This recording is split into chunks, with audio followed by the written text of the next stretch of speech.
मैं दावत खिताब देने जा रहा हूँ जो हमारे नौजवान हैं, जो बच्चे हैं और हमारी माएँ बहनें भी यहाँ पे मौजूद हैं जो सुन रही हैं।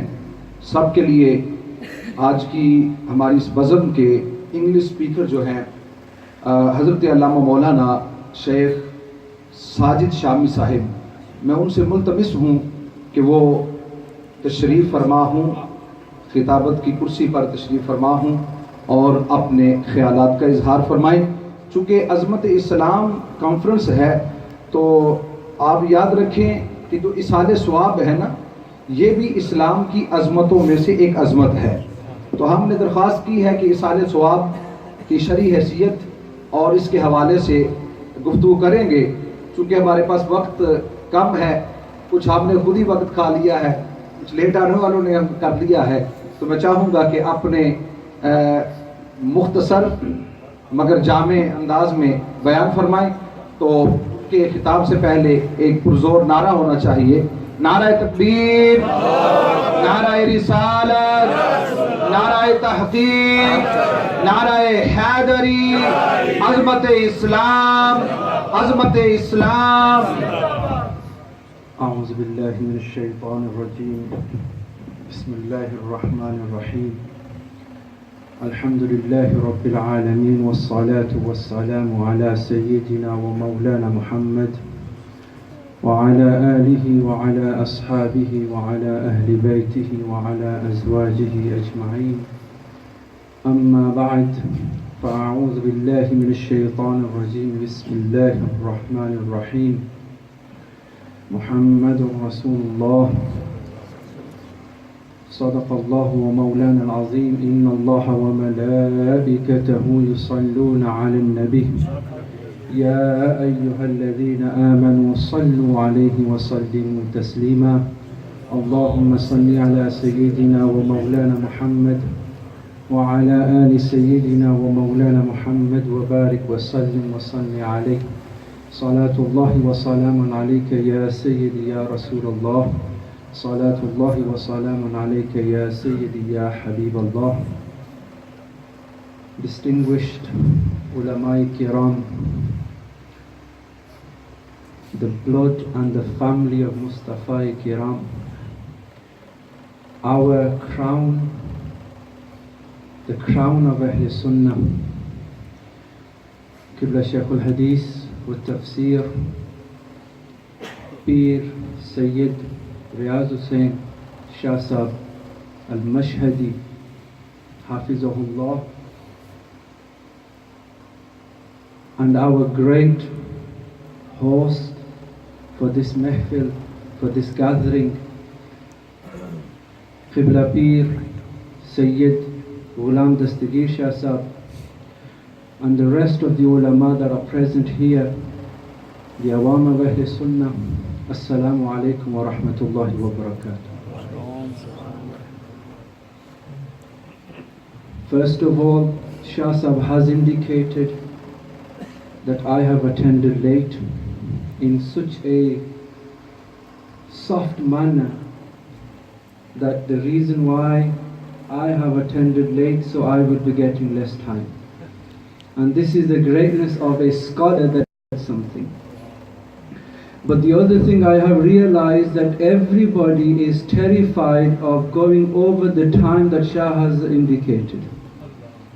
And they keep looking at the clock saying, Shah Sahab said 20 minutes and it's 17 minutes past, I've got 3 minutes left, and you could see the terror in their eyes. And I was sat there and I was thinking, why are they so terrified of Shah Sahab? Then I have realized that this is the son of Sher Khuda. And Sher Khuda's son is also a Sher. And you have called ulama from Shah Sahab all the way up to the Nath Khan that are present here, you have called the lions of Islam. A mehfil for a barrister, for a hafiz, for a community worker, and you have called lions of Islam here. And I thought to myself that why are so many people not saying Subhanallah? There's only one Buzurg that keeps doing Nara and everybody else is quiet. If you have called people, especially people of Mashhad, and you have told the person to sit on the chair, he is also a follower and a devotee of Irfan Shah Mashhadi, then we can't do speeches in such a quiet atmosphere. If you're so quiet, I will say Assalamu alaikum and then I will leave. Because in order to get something out of us, you have to show us that the people that sit around lions are also lions. You never see hyenas or anybody else sat around lions. So when you are so close to the lions of Ahl Sunnah, then you are also lions, and lions being so quiet, it doesn't match your personality. So if you want anything from us, Shah Sahib said to me on the phone, he says, there are people here that are contradicting the Isale Sawab, and you have to speak on this mas'ala. But I can't speak on this mas'ala when people are so quiet. I don't know if they are going to take this mas'ala to the street. There is this, although I am in wuzu and I shouldn't say his name, but there is this Mufti, Shaykhul Islam they call him, Taqiyuddin Usmani. They call him Shaykhul Islam. I call him Shaykhul Asnan. Asnan in Arabic means teeth. And if you look at that person, his teeth are coming so far out. I said to Shah Sahib once, I said, Shahji, why are his teeth coming out so far? Even our Naat Khan are so beautiful, their Shaykhul Hadith are so ugly. I said, why his teeth are coming out? He says, there is a reason, there was a wisdom behind Allah for creating his teeth out so wide, so that he could keep his tongue behind the teeth. But what he has done, he has put the teeth to one side and he's took his tongue out like a snake. And this is the problem. And he has took his tongue out, and he said, why do these people go to the graveyards? Why do they go to graveyards? Going to the graveyards is shirk. Going to the graveyard is shirk. Going to the grave is shirk. I said, Mufti Sahib, going to the grave is shirk. What about going in the grave? If going to the grave is shirk, what is in the grave? What is your fatwa? And he says, this is Zaruriyat-e-Deen. I said, Zaruriyat-e-Deen for the Ahl Sunnah. For you is Zaruriyat al-Insaniya. For you it is a necessity, not of the deen, necessity of humanity. Why? Because if we put a badbakht here for a week, the smell will be so hard that whole of Halifax will not be able to come out. So for them it is a necessity for our lives. But the reason why we go into the grave is because we make a hijab for ourselves so that the dunya can't see us, and then we see the Prophet sallallahu alaihi wasallam saying, Ya Rasulullah, we used to say La ilaha illallah Muhammadur Rasulullah, but we did not see you. Today I have made a niqab for myself and I have come into the grave. There is nobody else. I want to see your blessed face.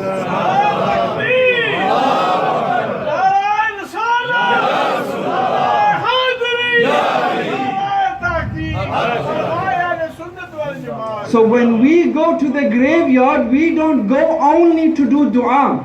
A person came and he said, why do you go to the graveyard? You could do dua at home. You could do dua at home. I said, who told you we only go to do dua? We go to the graveyard, we stand to the grave, we speak to that person. I'm not talking about myself, I'm talking about the Buzurg that are here. We go to Data Sahib and we stand like this and we open our left eye to see if our left pocket is okay. And we say, in here there are pounds, I hope nobody steals from there. We open the right eye and say, there's only rupiah here, if they want to steal from here they can do. This is our hazri. But these Buzurg that go there, they go for hours and hours and hours. They go for hours. So why do you go to the grave for hours? He says, because we go and we stand to the grave and we ask them, say that the person you used to say La ilaha illallah for, Muhammadur Rasulullah, now that you have seen him, show me and tell me what did he look like. Tell me what did he look like. Tell me. And then they say Subhanallah. Ma ajmalaka. Subhanallah. He says this, the zawq, the taste, the iman that you want to understand about Prophet sallallahu alaihi wasallam, you only could taste it when you come into the grave. Come into the grave. And when we go to the grave, what do we say? Although you have come before us, we are coming after you. We are coming after you. We are coming after you. Not because we don't like the dunya. We are coming after you because the Mustafa you have seen, we want to see him. We want to see him. And this is the reason why we go to the graveyard. This is the reason why we do Isale Sawab. This is the reason. And Isale Sawab, what is Isale Sawab? There is another mas'ala. People say, why do you do Isale Sawab? The account is closed. The account is closed. Why do you do Isale Sawab? I said, because we are of the new generation. Although the bank is account, we could do online accounts nowadays. Sunday, the bank is account closed. But if I want something or you want to purchase something, you go home, you go online. So your account isn't closed, the bank is closed. So although the bank is closed, we have this online account open. So today, Amjad Nurani, Hafizahullah, who has passed away, may Allah bless his grave.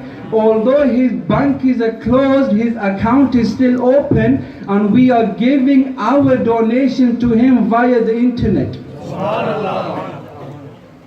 So all those muftis that say your bank is closed, do never give them any sadaqah through your direct debit. Say to them, your bank is closed. We don't believe in online accounts. If you're going to follow a fatwa of shirk, follow it completely. So although the bank is closed, but we have our accounts open. Tirmizi Sharif, Mustafa alayhi salatu wasalam stated, a person in his grave is like a drowning person. A drowning person. He calls out to his family members. He says, oh my family members, give me something. Oh my friends, give me something. Oh my relatives, give me something. And he is drowning and he is calling out. Whenever you give him anything, you give him any sadaqah, you give him any account of Quran, any of hadith, any kind of deed you present to him, the angels go to him in a golden tray. The angels go to him on a golden tray. They present the golden tray to him and they said, your son has just completed the Quran and he's given you sawab.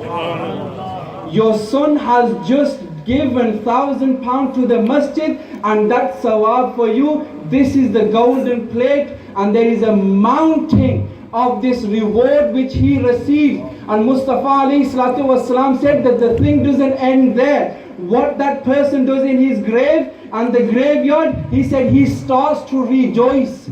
He starts to rejoice and the people that are buried near him, they ask him, why are you rejoicing? He says, because my family has just sent me something.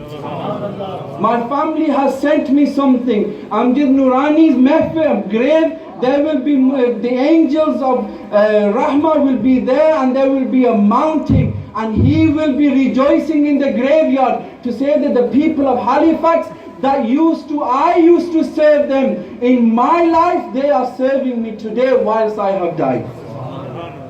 So do not think that our accounts are closed. Your accounts are closed. Why? Because nobody deposits anything. Our accounts, as soon as our child reads Bismillahir Rahmanir Rahim, Allah subhanahu wa ta'ala tells his angel, he says, take away my punishment away from his grave. Take my punishment away from his grave.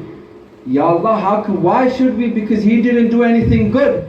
He says, reason why I want you to take my punishment away from his grave, because his son has just said that I am most merciful. How can I, Allah, be most merciful when I am punishing his father? Because his son thinks that I am the most merciful. He says, take away my azab. I want nothing but rahmah and nothing but mercy for his grace.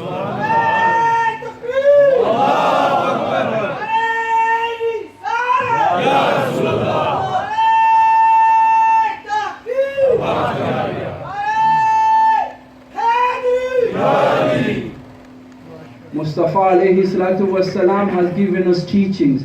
Mustafa alayhi salatu wassalam, somebody passed away. Mustafa alayhi salatu wassalam said, once you have given him kafan, you have bathed him, you have given him kafan, you have dressed him as a groom. Once you have dressed him as a groom, groom meaning dula. This is why I don't like speaking in English, because nobody says subhanallah. They don't know what it is. But a person who spoke to me before me, who spoke in Urdu, everybody was saying subhanallah. This is the problem with English. It's such a cold language, everybody just sits there. Dresses like a groom. Have you ever seen a groom go to get his bride alone? Dula. Dula. Have you ever seen Dula go alone? Nowadays people crash the weddings. Daspon Nendra, they take 50 people with them. And somebody says nowadays we don't give £10 because it doesn't have any value. So you give £20, you ring Pakistan and say we're going to a wedding, we're paying £20, next flight come. We spend £1,000 for coming them here just because we paid £20. This is but the why. And the great thing about this doula is that whenever the doors open, they look whether the doula has come. If not, people are still waiting, they're eating salad. Say, why are you eating salad? Pakistanis don't eat salad. Why are you eating salad since doula hasn't turned up yet? The roast, the rice will only open when doula comes and people start ringing, where are you, yaar? Where are you? Where are you? Why? Khana's getting cold. Khana's getting cold. Where are you? And why we want so much emphasis goes on to the groom. And even if the groom is not up to a status, no matter how great your status is, if you have gone into his wedding, your status will be based upon that groom's status. You could be a Shaykhul Hadith, but if the groom said, I am not attending my wedding, they'll say, Shaykh Sahab, go back home. Why? Because Dula is not here. So when we go to a graveyard, our Sunni is Dula of that time. We go as Barati into that when Allah opens His mercy, we are forgiven for attending His janazah. Our Hujjatul Islam once said that he was having a munazara with a person, and Hujjatul Islam is a munazir even if when he's teaching one-to-one. I remember once we were sat there and Shah Sahib was there as well, and Shah Sahib, remember my first meeting, we just finished the dars and Shah Sahib came and he was presenting the food, and because I was the only person there, so I was putting all the dishes together and the food hasn't arrived, and Shah Sahib said to me, he said, eat. And I said, Shah Sahib, I'm dieting. And he looked at Shah Sahib and he said, Je hunda na Pakistan, dande na teri khal lani si main. Dieting. Khale. And I looked at Shah Sahib and Shah Sahib eating. Shah Sahib eating. मैं कहा शाह जी, यार मैं करूँ भी खाना खाया ऐसा फिर भी मैं खा ही चढ़िया यानी he is of that nature, and he was having this munazara, and he said that this person was saying, look, Ahmed Raza Barelvi, he was saying that I want 60 dishes, I want this dish, I want that dish. He went into the graveyard because he wanted food. And Shah Sahib said, I was sat there, and he said, you have got it all wrong. My Allah Hazrat did not order 60 dishes for anybody. He ordered that anybody that attends my mehfil doesn't go hungry. Subhanallah. He does not go hungry. That 60 dishes is for those people that will attend my barat. I don't want them to go empty-handed. So today this mehfil is here today. Don't worry, everybody will get something. Why? Because you have just come to somebody's barat. You are not going empty-handed. This is the teachings of Mustafa alayhi salatu wasalam. One mas'ala, because I know Shah Sahib is very strict on timing. One mas'ala, they said, didn't Mawlai Kainat, didn't Mustafa alayhi salatu wasalam order, Sayyidina Mawlai Kainat, Sayyidina Ali to go and destroy all the graves? Did he not order them? I said, yes, he ordered them. He said, so that just shows you that we don't have a concept of grave. But tell me one hadith where Mustafa ﷺ ordered Mawlai Kainat to destroy the grave of a believer.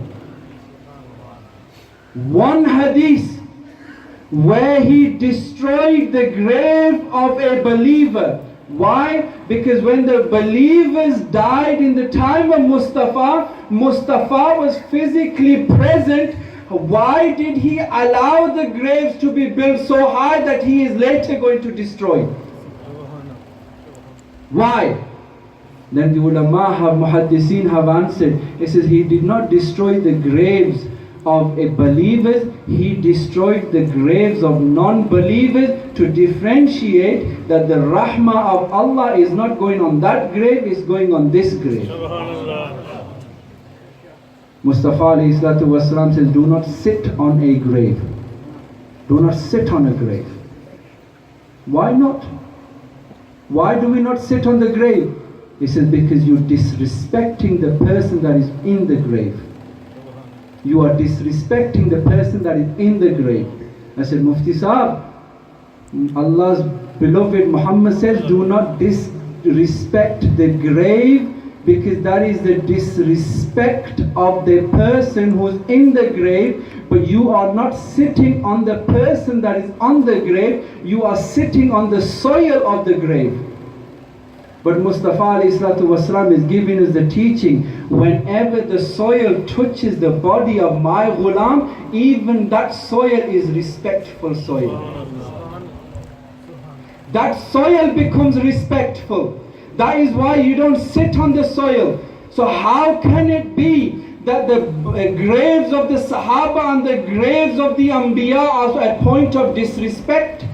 And this is the mehfil where we are doing Azmat-e-Mustafa, Azmat-e-Islam. And I want to tell our youngsters today that because of our people, there are people that are destroying Sham today. They are destroying Syria. They are destroying Iraq. And I could tell you that they are not killing the Shias, they are not killing the non-Muslims, they are killing the Ahl Sunnah wal Jama'ah. People, when our ulama are giving dars of hadith, they are coming and shooting them. When our people, our ulama are standing on the mimbar, they are shooting them. Why? Because we have given them the attentive ear, because we say to them that these people, although they read namaz, what's wrong with them?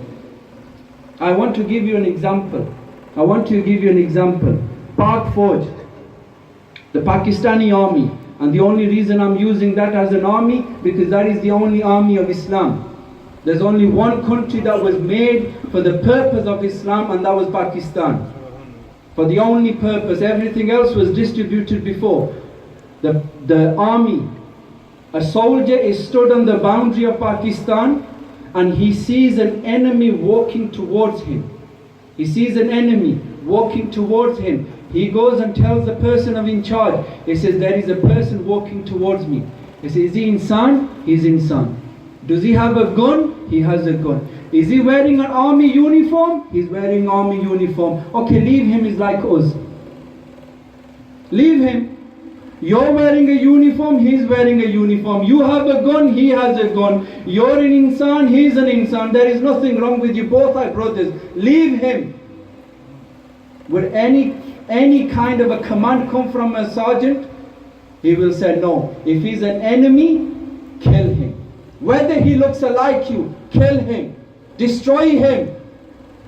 Why is it today people say to us that they wear an imama, they speak our language, they read Quran, they read namaz, they keep fast, they pay zakat, they do this, they do that. It is as a soldier who is like a soldier. But we have one point of distinction here, that if you are in the boundaries of Islam, we will believe you. If you cross that boundary, whether you speak our language, whether you look like us, you have nothing to do with Islam. And this is the purpose of our youngsters today. We have left the path of the Ahl Sunnah, but the greatest thing of all, we have left the path of Sufiyai Kiram. We have left them, and these people have started to wake up. And it is our duty. If you're a lawyer, you need to speak up, and speak up for Ya Rasulullah. If you are a taxi driver, you need to speak up for Ya Rasulullah. If you are a person who is unemployed, speak for Ya Rasulullah. Why? Because when your tongues go silent, their tongues will open. And in order to control their tongues, you have to open your tongue. And I have a solution for that. I have solution free of charge. Free of charge. Take it. It's Sunday today, is day off. Free of charge. No money today. And that is one solution. You need to go to your Imam Masjid, who is from the Ahl Sunnah, and say to him that in 1 week, you need to teach me one mas'ala. One mas'ala, 1 week. He gives you references from the Quran and Hadith. You go home, for that 1 week, you go and verify the references he has given you. In 1 week, you go a week later to learn another mas'ala. In 1 month, you will have 4 mas'alas. Once you have 4 mas'alas, you go into the street, I guarantee you their greatest mufti will keep away from you. Why? Because they don't know any mas'alas. They don't know anything. We have become silent, and that is the reason they have woken up. They have woken up. We have people coming into faith of Islam. They were Africans once, converted into Islam. 2 years later, they've gone into London and killed people. So why are you killing people? Islam is teaching me this. Sayyidina Umar Farooq said, in 12 years I learned the tafsir of Surah Al-Baqarah at the feet of Mustafa alayhi salatu wasalam. This African has come in 2 years, he has such an authority in Islam that he's going killing people. This person who has just driven into the people. Why? Because Islam ordered me. Islam did not order anything. 1 point. I want to give you 1 point. Mustafa alayhi salatu wasalam was going as a conqueror. As a conqueror into Mecca. And there was a bird which was going from right to left, right to left. He came and Mustafa alayhi salatu wasalam addressed that bird. He says, why are you so distressful? He says, Ya Rasulullah, my eggs are in nests which are in the way of your army, and I am fearful that your army will come, they will stand on my nest which has my eggs, and those eggs will be destroyed. And the distress I have as a mother, that your army will destroy the eggs of my nest. Mustafa alayhi salatu wasalam ordered one of his companions. He says, go and stand and become the guard and protect the nest of that bird and divert my army to the other side. Because Mustafa alayhi salatu wasalam, although he is a conqueror, he has heard the distress of that bird, and we will not destroy the eggs of that bird. And I am addressing the Wahhabis today. Are these people less than the bird's eggs of the bird? Our Mustafa alayhi salatu wasalam said that if a bird is distressful because of the eggs, today mankind is distressful. How can you kill them? How can you kill them?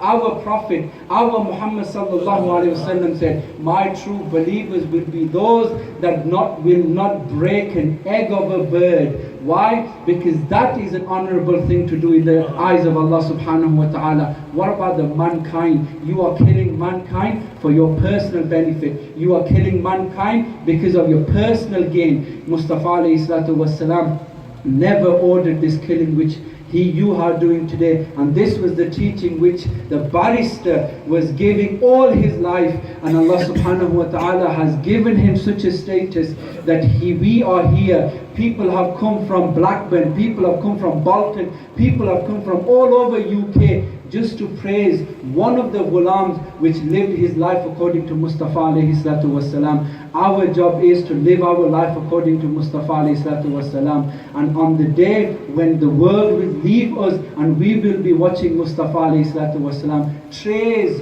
of reward will be coming to us, because that is the teaching we give our children. Walhamdulillahi Rabbil Alameen. Subhanallah.